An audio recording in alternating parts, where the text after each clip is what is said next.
And there we have a one-off handmade knife.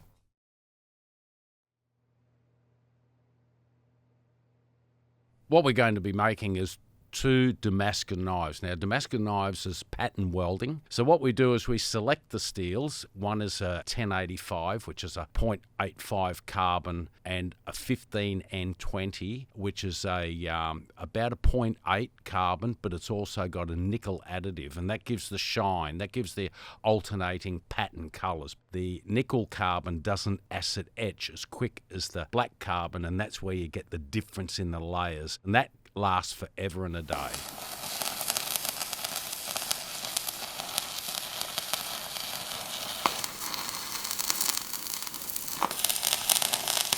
So what we do is we alternate the layers.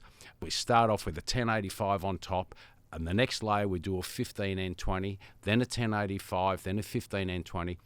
So we cut them to size, had to grind them specifically nice and clean and wash them with acetone so there's no grease on it, clamp them together, stitch weld the ends, and then put a big rod on it so that goes into the furnace. And now the fun begins. Get the furnace up nice and hot, introduce the steel to it, and then bring it up to forge welding temperature, which is around about 1260 degrees Celsius. And the best way I know of that is at fusion welding temperature is when you have to put borax on it. Some knife makers don't, but I do because that gives you a flawless weld. You make sure before it gets to a cherry red, you put the borax powder on it, and that acts as a flux. Now, the flux keeps the metal clean because oxygen and heat decarburizes the steel, and if you have decarburization, you won't be able to fuse weld the steel together. So we sprinkle it with the borax, and then when you see it dancing inside the kiln and it's white hot, that would be at fusion welding temperature. Now, the fusion welding temperature is when both sides of the steel molecules are racing. They're not molten, but the molecules are ready to join each other, and the way you join them is under intense pressure. So I use the power press. Once it's at that critical temperature, into the power press with the heat and the compression, it joins the metal together. And I find that a miracle that, under this process, you can have 13 layers completely become one billet. So out of the power hammer, back into the furnace, cleaning off any of the scale, there's decarburization and excess borax, then into the power hammer. And the power hammer I'm using is a 75 kg power hammer, and I got to paint it in communist green, but anyway, that's another story.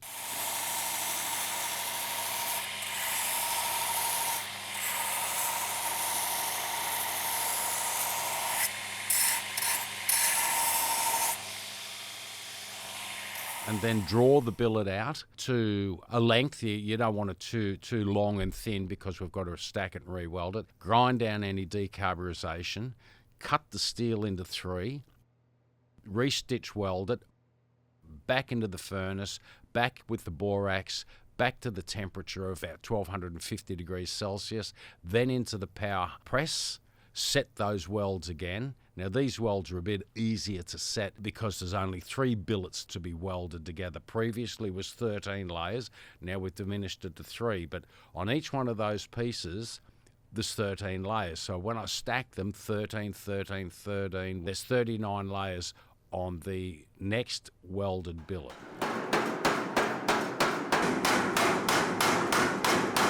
So how I get the walnut pattern is after the final billet's forged down to 113 layers, let it cool, grind it down, then take it into the drill press and then drill into the steel both sides. Then I take it back into the forge, heat it up to the forging temperature, into the power hammer, and then after that, where it's compressed right down, I take it then straight into the reverse rolling mills, which is leaving me a 4 mil billet of steel. It's because I've got to allow 0.5 mil either side to grind down. Ended up with about a 3 mil blade as the finished thickness.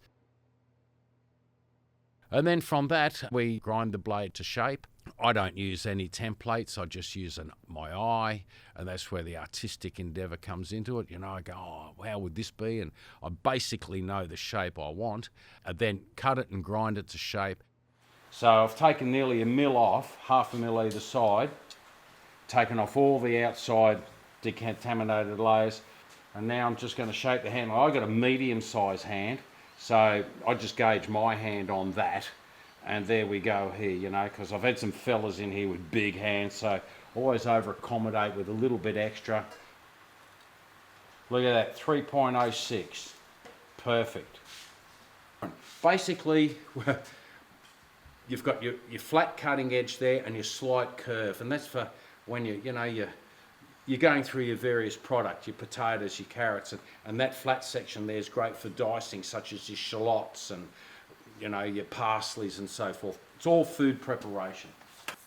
Centre line it. That's your bolster. Some people just do one. I do double for added security. It'll never come off. If I didn't anneal this after forging, as you saw when I put it into the line, you wouldn't have been able to drill it. So I've seen people take it out of the forge and not take it to a beautiful,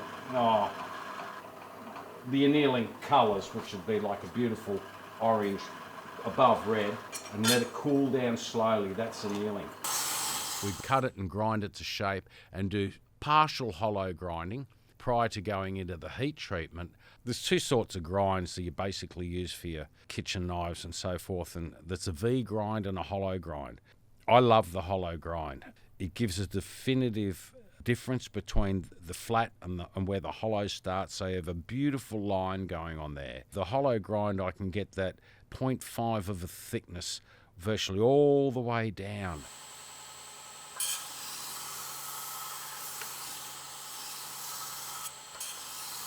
I try to do a very deep hollow grind, so you get this beautiful line a third of the way up the knife, which separates it from the flat section where I like to put my designs and logos, and then the hollow grind taking it down to the critical part of the knife, which is the edge.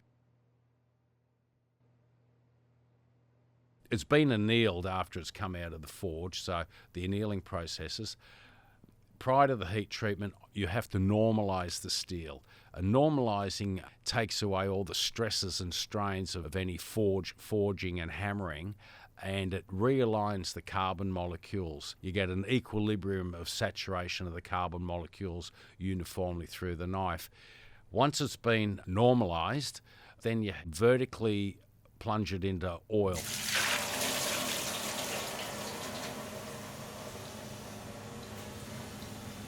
Now that oil has to be around about 60 degrees Celsius. Believe it or not, warm oil quenches faster than cold oil. Cold oil will boil around the knife, and what you're doing with the heat treatment is when it gets to the 815 degrees and you're soaking it for about 5 minutes, all the carbon molecules are set, ready to go, and then when you put it in the oil, you're freeze framing it at that non-magnetic stage in the furnace, and then you have hardened the blade. Once I've heat treated it, that knife is, you test it by throwing a file over the edge and it just skims across it. It's perfectly heat treated. Then you have to temper it to take out the brittleness of the blade. And then I put mine into a set oven at around about 198 degrees Celsius, with 2 thermometers, high-end chef's thermometers, to give me the exact temperature in the oven. And then I do 2 lots of 2-hour tempering, which takes the stress out of the knife, but it also increases the hardness. Then when that's finished, I take it back into the grinding, finish off the hollow grinding, finishing off the flat part of the knife, reshaping it perfectly, and then the hollow grinding down to about 0.5. I take my hollow grinding down to about 0.5 of a mil. We then go to putting the logo on. And now this is specifically done with my logos I put on with photosensitive emulsion. I do the exposure, lay my logo down, and then acid etch it. Now the acid etching you do with the carbon steel is a ferric chloride, and I run my ferric chloride at 40 degrees Celsius, which gives you a beautiful acid etch. So then I deeply acid etch my logo, probably up to nearly about half a mil into the steel, so it's really acid etched and I can get some very intricate detail. From that, then I clean down the blue emulsion, the photosensitive paint that I use, and then do the acid etch to expose the pattern on the knife. Pop that in there like that. This is what you call a vertical acid bath. So all the eaten metal theoretically drops to the bottom. So what I'm going to do is just top it up with a little bit more acid.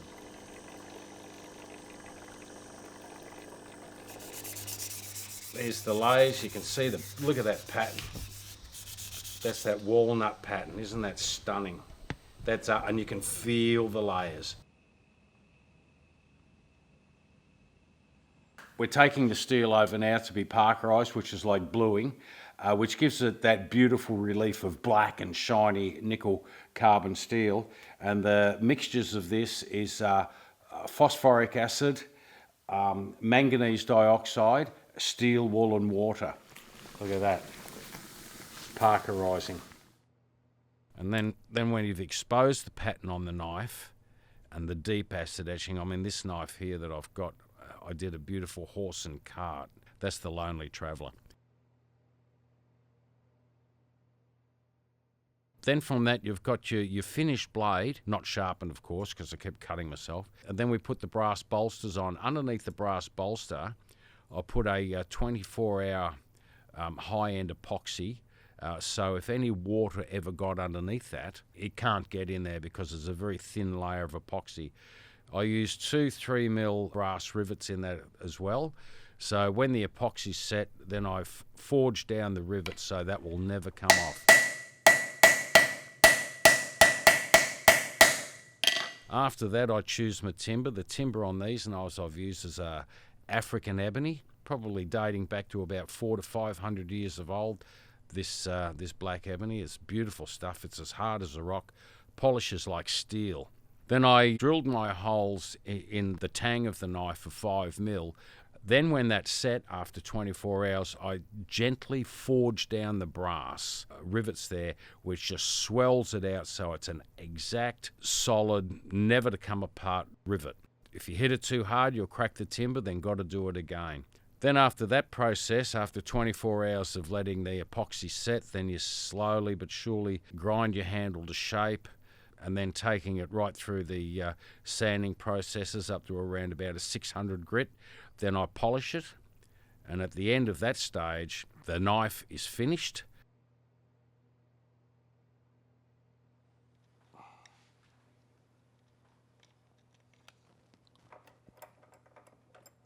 When we're making the sterling silver bolsters and the cap, and also the setting, there's 1, 2, 3, there's 4 different silver soldered joints within this end cap.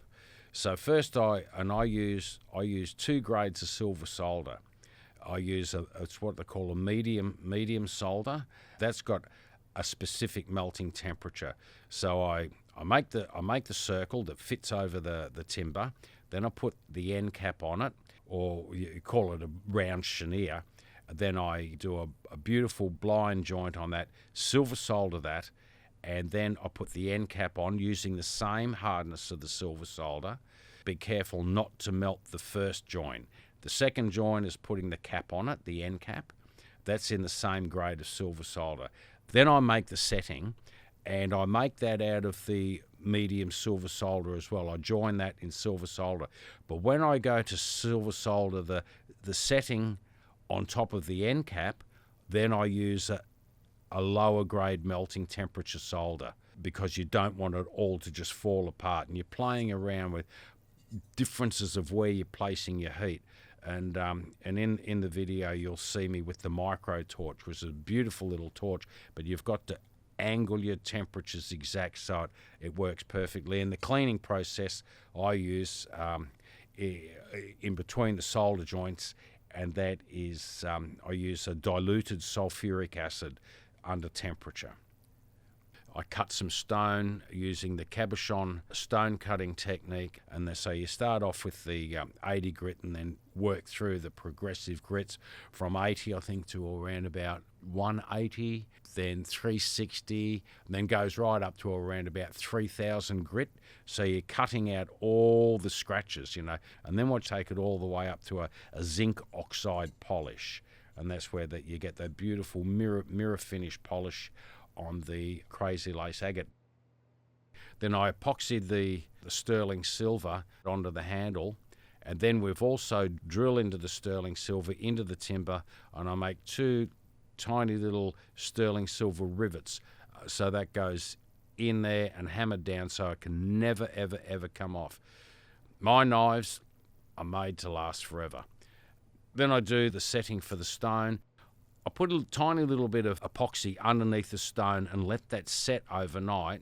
Not that that's holding it in, but it holds it when I set the stone using my setting tool.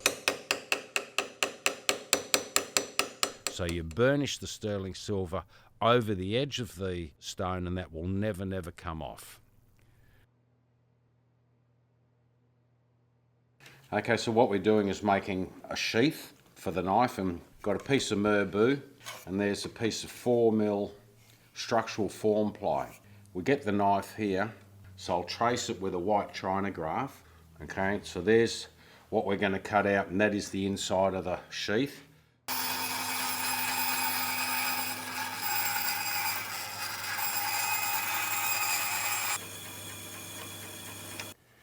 I trace this. After it's glued, I'll be cutting down here about 8mm, following the contour of the knife. PVA, Sika, Swedish, good stuff.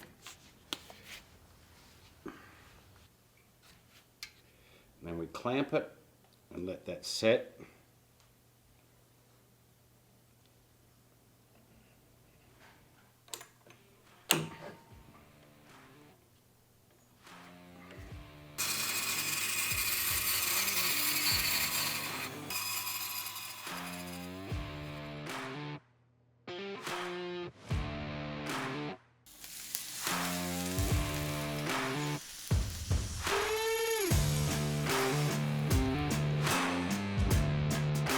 And there we have a one-off handmade knife.